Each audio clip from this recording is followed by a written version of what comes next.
Hello बच्चों। Hello everyone, hello, हाय हाय हाय। Last lecture में हमने पढ़ा था पोटेंशियल एंड पोटेंशियल डिफरेंस का एक इंट्रोडक्शन। तो आज के इस वीडियो लेक्चर में हम पोटेंशियल एंड पोटेंशियल डिफरेंस को डिफाइन करेंगे, उसकी यूनिट्स और उसकी डायमेंशनल फॉर्मूला को फाइंड करेंगे। लेकिन यदि आपने पिछला वीडियो नहीं देखा है तो हम एक क्विक रिव्यू देखते हैं। लास्ट लेक्चर में हमने पढ़ा था कि यदि हमारे पास कोई इलेक्ट्रिक फील्ड कैपिटल E और हमारे पास एक पॉजिटिव चार्ज रखा हो, तो जब हम इस पॉजिटिव चार्ज को इलेक्ट्रिक फील्ड के किसी भी पॉइंट तक लेकर आते हैं तो हमें कुछ एक्सटर्नल वर्क करना पड़ता है, जिसके कारण इस चार्ज के पास एक एनर्जी स्टोर हो जाती है और इसी एनर्जी को हम कहते हैं पोटेंशियल एट दैट पॉइंट। तो हम पोटेंशियल को डिफाइन करते हैं the ratio of work done to bring a test charge from infinite to any point in electric field to magnitude of charge is called potential at that point। तो इस definition के according potential का formula क्या बनेगा? Electric potential is equals to work done to bring a test charge divided by magnitude of charge।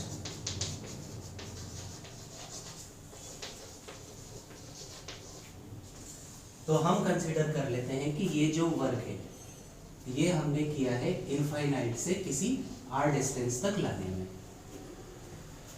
तो ये हो जाएगा potential V is equals to work done W from infinite to R divided by magnitude of charge जो कि है Q0।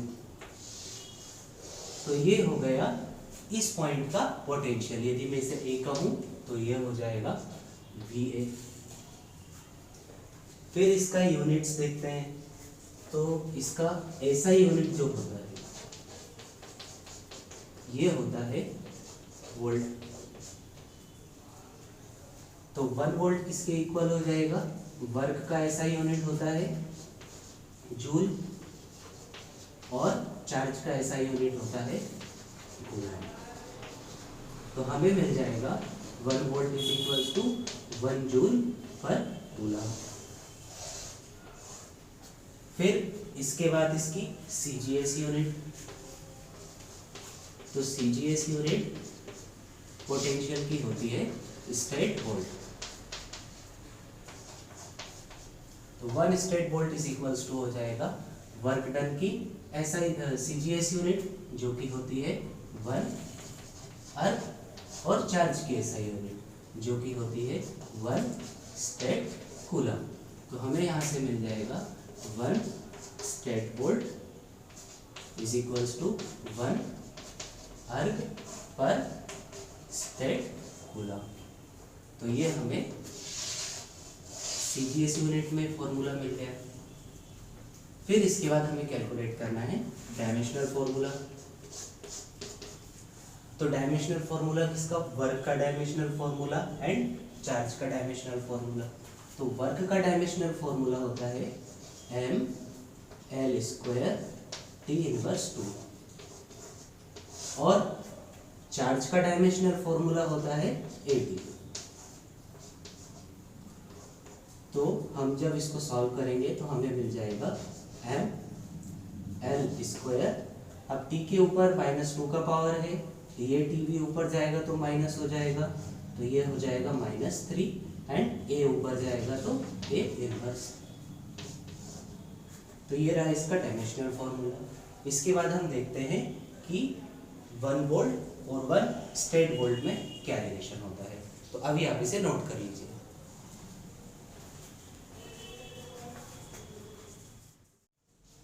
तो अब हम देखते हैं relation between volt and state volt.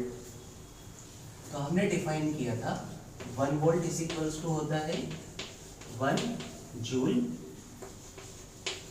Upon 1 coulomb. तो 1 volt is equals to 1 joule upon 1 coulomb and 1 stat volt 1 stat volt हमने फाइंड किया था 1 अर्ग अपॉन 1 स्टेट कूलम।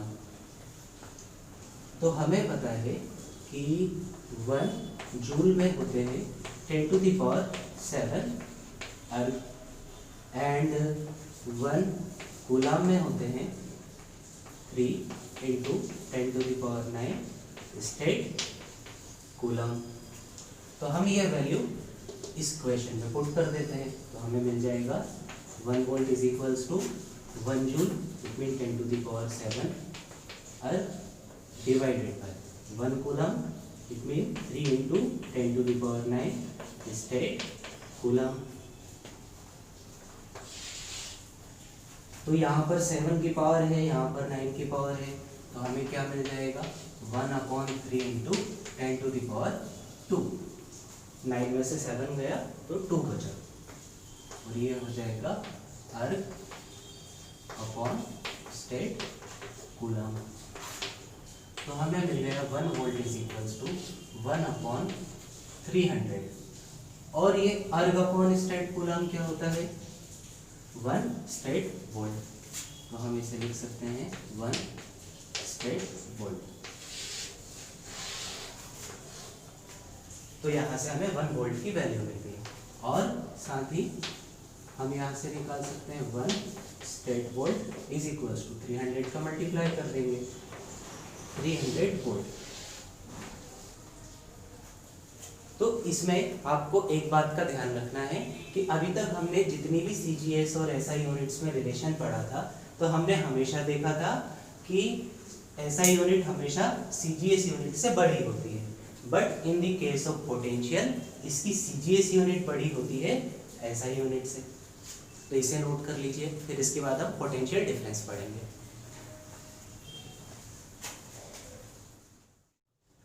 तो बच्चों अब हम देखते हैं कि पोटेंशियल डिफरेंस क्या होता है। तो उसके समझने के लिए हम वापस से एक इलेक्ट्रिक फील्ड बनाते हैं और मान लेते हैं कि हमारे पास कोई एक चार्ज रखा हुआ है Q0। अब पोटेंशियल डिफरेंस होता है कि यदि आपके पास इलेक्ट्रिक फील्ड के अंदर 2 पॉइंट है, तो इसी फील्ड के अंदर एक पॉइंट से दूसरे पॉइंट तक इस पॉजिटिव चार्ज को ले जाने में आपने जितना वर्क किया है वही होता है पोटेंशियल डिफरेंस। तो हम मान लेते हैं कि इस पॉजिटिव चार्ज को A तक ले जाने में हमने वर्क किया था WA, और यदि हमें इसे B तक ले जाएंगे तो वर्क करना पड़ेगा WB। तो A से B तक ले जाने में कितना वर्क हो जाएगा WB माइनस WA। तो इसे हम लिख सकते हैं WB माइनस WA, और इसे हम डिनोट करते हैं WA to B। तो पोटेंशियल डिफरेंस का भी वही फॉर्मूला बनेगा जो पोटेंशियल का था। तो ये हो जाएगा potential difference is equals to work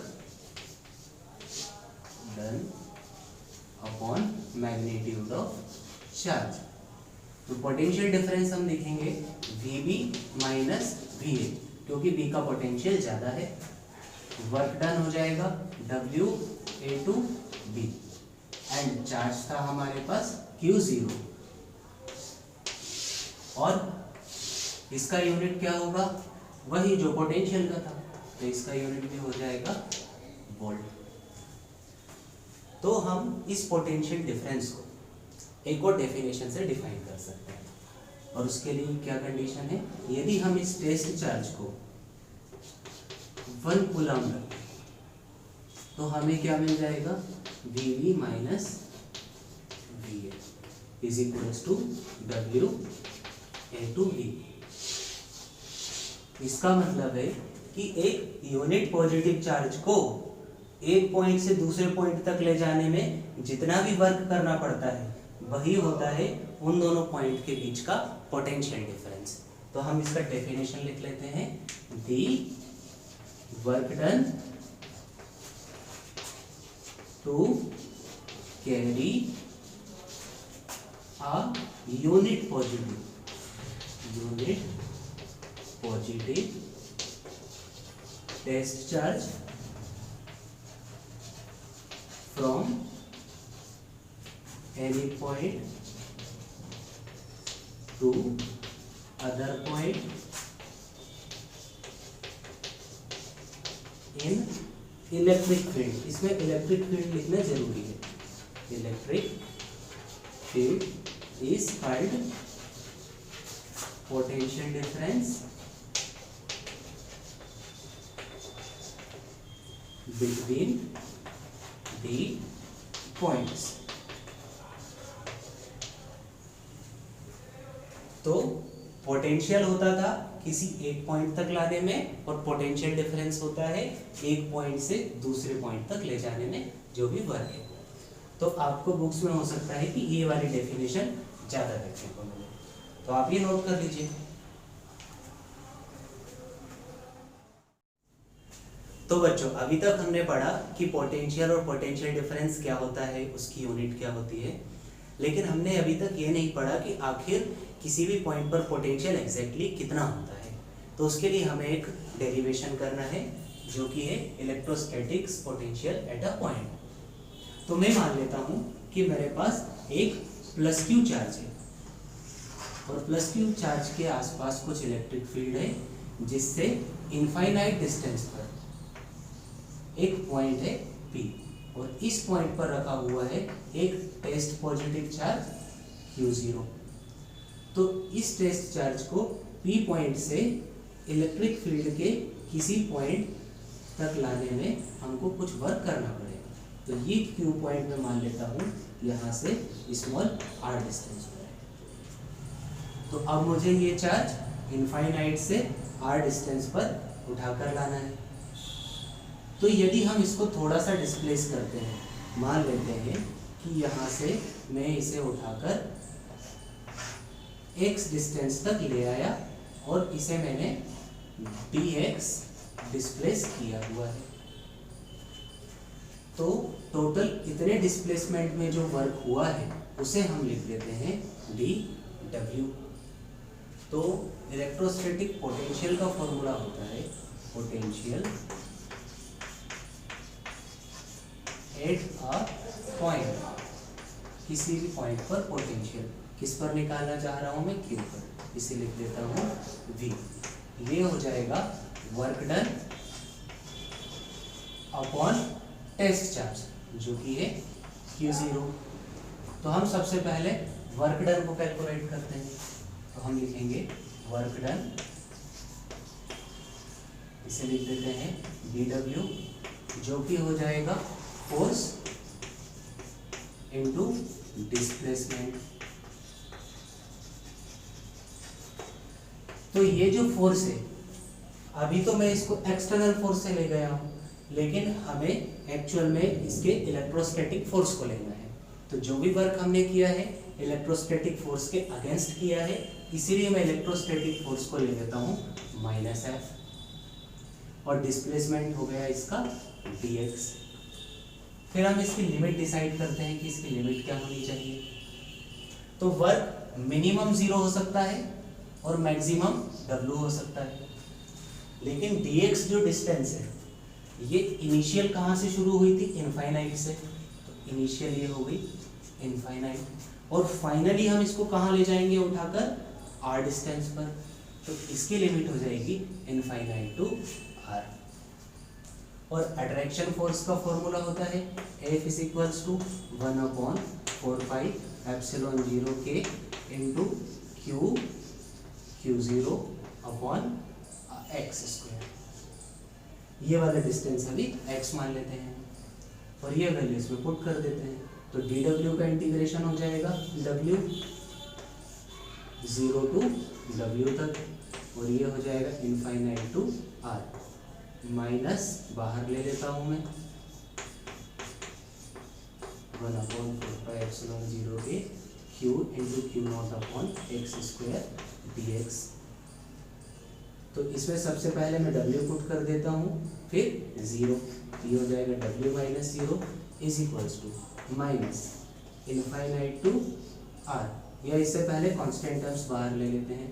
तो वो हो जाएंगी Q0/4πε0k infinite to r 1/x² dx। तो मैं इसे नेक्स्ट टर्म में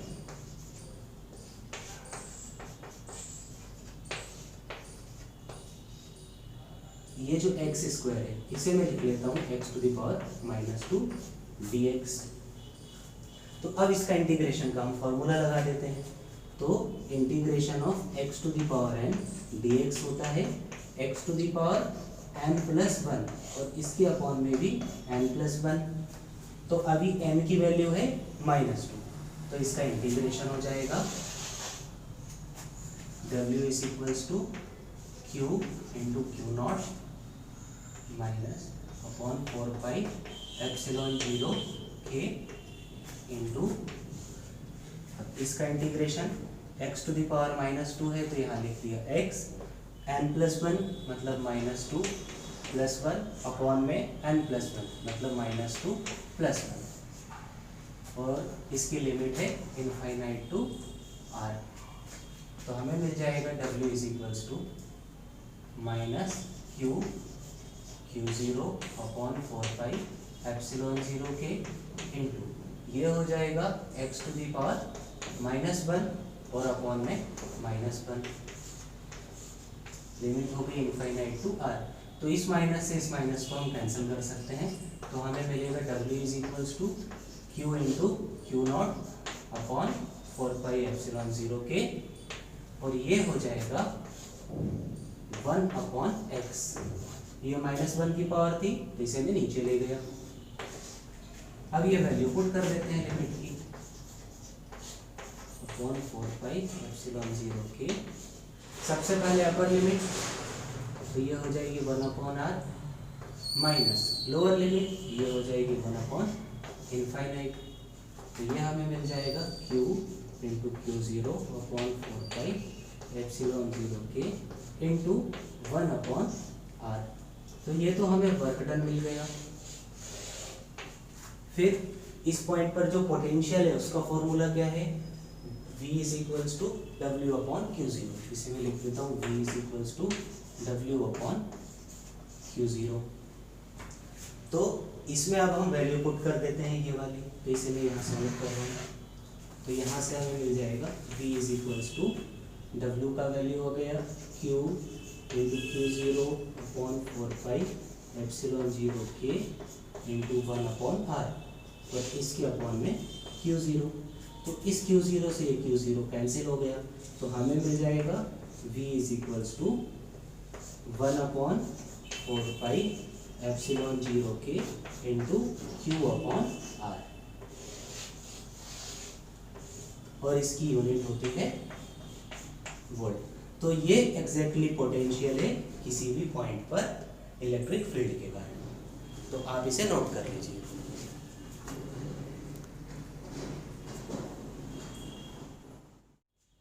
तो बच्चों आज का लेक्चर हम यही फिनिश करते हैं।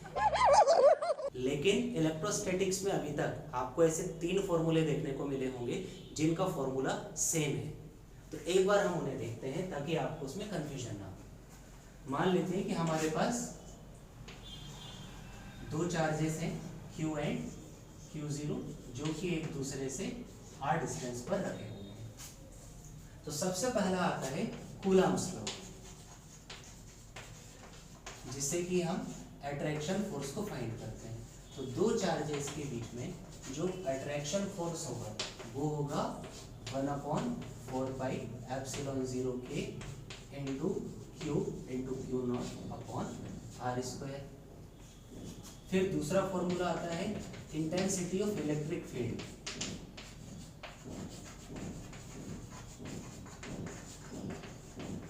इसे हम डिनोट करते हैं कैपिटल E से। तो इसका फॉर्मूला होता है 1/4πε0 के इंटू q/r स्क्वायर। इस फॉर्मूले में से q0 हट गया। फिर थर्ड फॉर्मूला जो हमने आज निकाला है पोटेंशियल एट अ पॉइंट, किसी भी पॉइंट पर पोटेंशियल।